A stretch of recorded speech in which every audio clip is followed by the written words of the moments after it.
Trade season is rapidly approaching in the MLB with bullpen help right at the top of the Phillies wish list. This has been further magnified following the suspension of Jose Alvardo, who will be out for the next 80 games in addition to being ineligible for the postseason, as well as the arms that they are counting on having their question marks in itself. We're beginning to get some murmurs, some whispers, some names attached to, and I do want to dive into the latest for what the streets are saying for Phillies trade targets here. We got an awesome article from On Patterson, Tim Kelly, who does a great job covering this team, who listed 7 relief pitcher targets for this Phillies team. So do want to dive into the names that he mentioned here, give my thoughts on a bit on each of them there, and everything else involved with this Phillies team. Now, before I dive fully into it, I do want to remind you guys, as always, to make sure you are subscribing to the channel here. At this point in time, 27.6% of you guys have not, or only 27.7 or 27.6% of you guys have subscribed just yet. We got a lot of baseball to break down, a lot of exciting stuff with this Phillies team, and want as many people a part of the Phillies Digest family as possible. Now,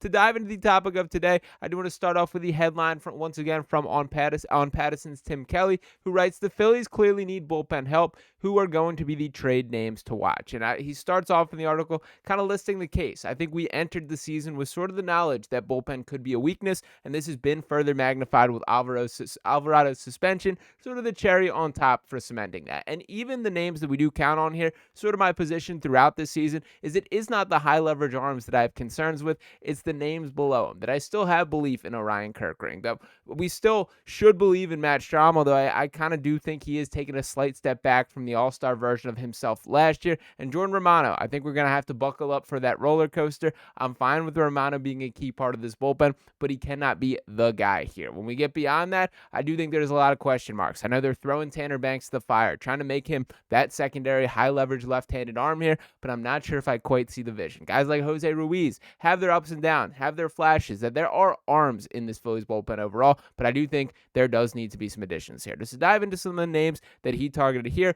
let's go down the list here. And we start off with Felix Bautista of the Baltimore Orioles at the top of the list. And Kelly writes, "Bautista didn't debut until his age 27 season, but between 2022 and 2023, he posted a 1.85 ERA across 121 appearances for the Orioles. In the latter of those seasons, he won the Mariano Rivera Award as the American League's best relief pitcher. However, Bautista missed all of 2024, recovering from Tommy John surgery, and has had a 3.78 ERA in 17 games this season for the O's. So far in 2025, he's pitched on back-to-back days just once. This isn't to say that the Phillies shouldn't make a push for Bautista if the shockingly bad Orioles do sell, but Bautista has 2 remaining arbitration years after 2025 until free agency, so general manager Mike Elias will likely want a bounty for him. Right now, Bautista isn't pitching like someone worthy of giving up a major package of prospects for. And to touch a little bit on Bautista overall, do want to dive into his full stats on the season here. And to pull up this exactly,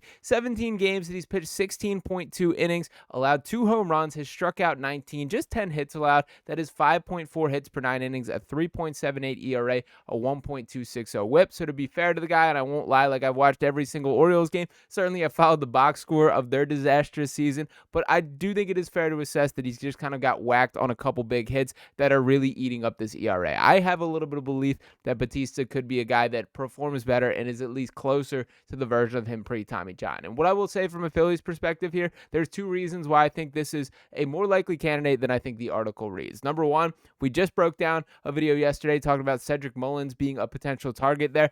The Orioles, to me, feel like a team that is going to be a seller at the deadline here. I know they had all these high expectations coming into the season, but we've already seen a manager fired. We've seen them vastly underperform by even the lowest of expectations here. And from a Phillies perspective, in addition to that, they do seem to like to dig in the bargain bin. That's exactly what they did with Jordan Romano, Jesus Luzardo, there's been terrific results there. Bautista does kind of fit that same category, and I do wonder if there could be the framework of some sort of package that could make sense here if you're bringing in both those guys. While Bautista in himself is not worth a pretty package, if you're talking about bringing in Mullins too and really contributing to upgrade this team in a couple different positions, you can start to talk me into that. Now, to get back to the article as a whole, as I mentioned, there are 7 targets I do want to touch on here. Mason Miller, number 2, which is a popular name and has been for a couple seasons now. And this article writes from Tim Kelly, "The Phillies saw Mason Miller 3 times in as many games this past weekend, and he gave up 4 runs over a trio of appearances. Even with that save Sunday, Miller's ERA has spiked to 5.79 this year, a far cry from the dominance he pitched with last year in his rookie campaign. There's no doubt that Miller is electric. As his fastball average of 100.8 miles per hour, he's also making just $765,000 this year with 3 arbitration years to go after 2025 before free agency. If there were ever a reliever worth taking the truck up for, it would be Miller if he's able to get back on track. However, the Phillies have been hesitant to make long-term commitments to relief pitchers under Dombrowski. That makes you wonder if they would make a franchise-altering trade for someone like Miller, whose elbow might be a ticking time bomb considering how hard he throws. And to dive into Miller's full outlook here, and we did just see him as the team took on the Athletics just this past weekend, that he's pitched in 19 games this season, 18.2 innings pitched, giving up 3 home runs, including one to our guy Max Kepler there, has struck out 36, 16 hits allowed. That is 7.7 hits per 9 inning, and the ERA has ballooned to a 5.79, a 1.393 whip here. I like Mason Miller. I think he's got a bright future in the MLB. I don't know if that is quite the missing ingredient to this Phillies team. That I do think while he's young, and that's very appealing to me, and I think having a little bit more of a long-term future is something. I think Miller's perception of him is a bit better than the reality at this point. He's a great pitcher, a great relief pitcher, and certainly being wasted in the Athletics at this current point in the game. But I don't think he strikes me as the guy that we're one Mason Miller away from the Phillies being World Series favorites or having a legitimate chance there.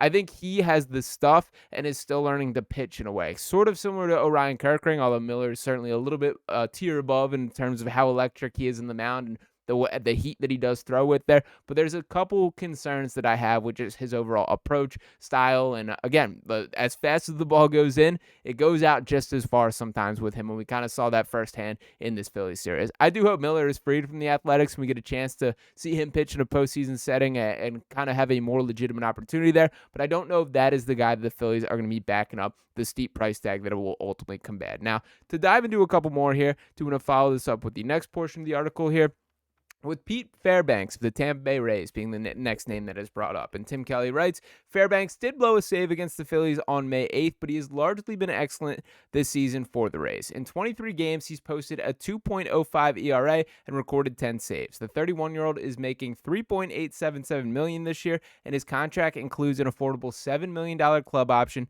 for 2026. So if you traded for Fairbanks, you would be getting him for multiple postseason runs. The problem right now is that the Rays are 27-26, which puts them in second place in the AL East and within striking distance of a wild card spot. With a schedule that features an insane amount of road games in July and August, there's a good chance that the Rays will fade at some point. The question is whether they would be willing to trade Fairbanks before July 31st if they are still in the postseason mix. And to touch a little bit on his overall statistics here, that he has pitched in 23 games this season, a .750 win-loss percentage there, pitched 22 total innings, has not given up a home run this year, and has struck out exactly 22. So 1 strikeout per inning that he is allowing there. Only 15 hits allowed. That is 6.1 hits per 9 innings, a 2.05 ERA, and a 1.227 whip. He is 31 years old, as the article mentioned, and Fairbanks is somebody that is a little bit appealing to me, that I do like the concept of having him for multiple postseason runs, and I think the Phillies have sort of cycled through their stopgap arms, that we've gotten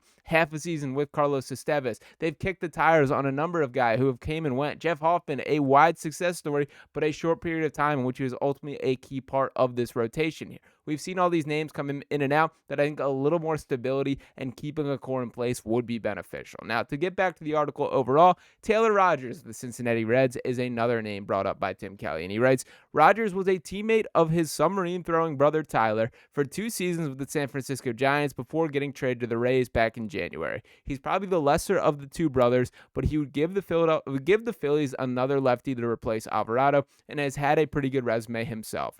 Rogers was an all-star with the Minnesota Twins in 2021, and he has a 2.51 ERA across 87 games since the start of the 2024 season. It is worth noting, though, that his 3.79 FIP over that stretch suggests that he has been a bit lucky. Still, the 34-year-old is someone worth considering, particularly if the Phillies decide they need to make multiple external additions this summer and don't want to break the bank on any one trade. So for me, Taylor Rogers would be not the solution, but a part of it. That I do think this is an arm that you could bring in to compete, to be in the mix here, but I don't think you could look at him as the clean band-aid to throw over these bullpen issues here. Now, it mentions he's a lefty, and I probably should have acknowledged this a little bit earlier on in the video. I certainly would prefer a left-handed arm when we're talking about bullpen additions. Currently, Matt Strahm, the only high-leverage lefty arm that I trust, as I kind of alluded to. Tanner Banks, while I think he can have a place in this bullpen, I just don't think is fit for the role that they're really giving him an opportunity to earn. And they don't really have another choice but to give him the chance at this point in the game.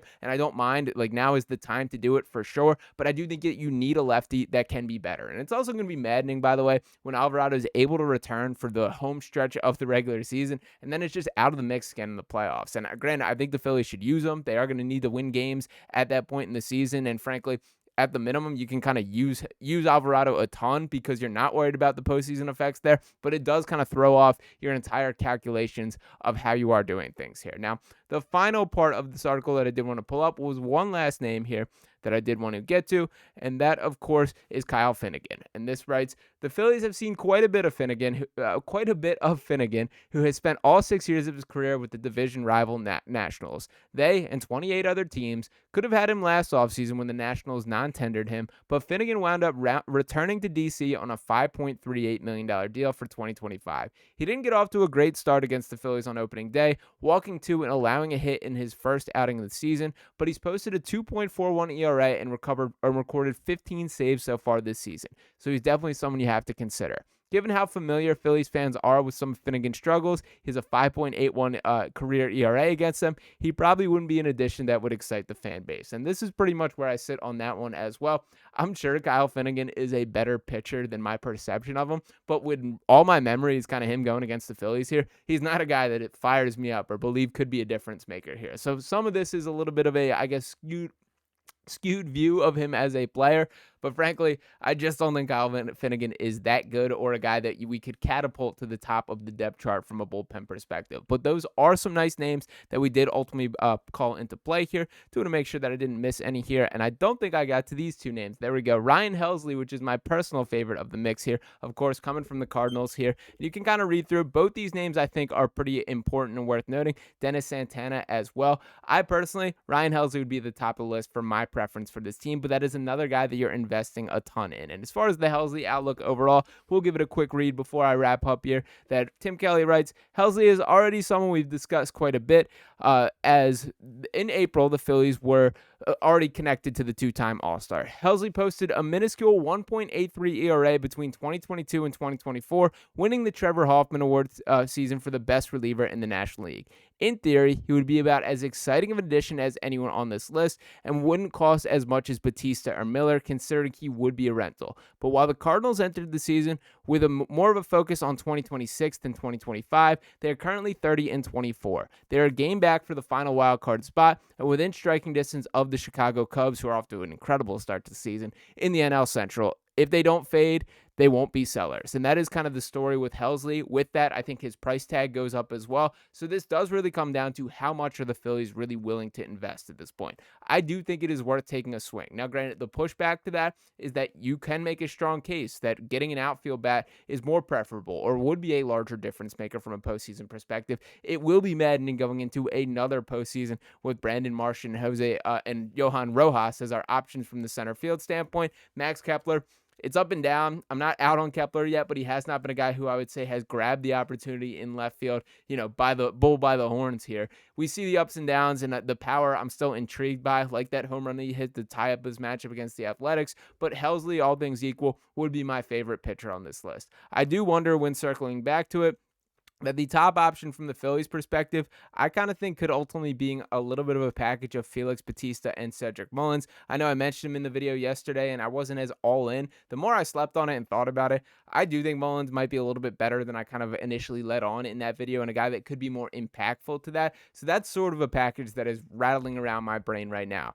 Do want to hear from you guys, though, in the comments. Which of these names appeal to you? Which of these guys are you out on? I think Kyle Finnegan is the only guy that I'm completely out on out of the 7 that we did bring up here, but do want to hear from you guys. Once again, all things equal, Ryan Helsley would be my favorite. I do think a Bautista and Mullins package could be the best thing for this Phillies team out of these options at the time. So shout out to Tim Kelly for an awesome article for that, and shout out to you guys for tuning in as always. One more time, make sure you are hitting that subscribe button. That at this point in time, 72.4% of you guys watching these videos have not subscribed to us here at Phillies Digest just yet. We got a lot more baseball, a lot more news on this Phillies team to get into. Hopefully an exciting playoff run well on the horizon, coming and inching closer to this point. But we're going to be on top of everything right here on Phillies Digest. So make sure you're hitting that button if you have not already. Do want to hear from you guys in the comments where you would rank these relievers, which names jump out to you, and anything else on your mind. So make sure you're hitting that like button, subscribe to the channel, drop in your comments below, and I'll be back to talk with you next time. Peace.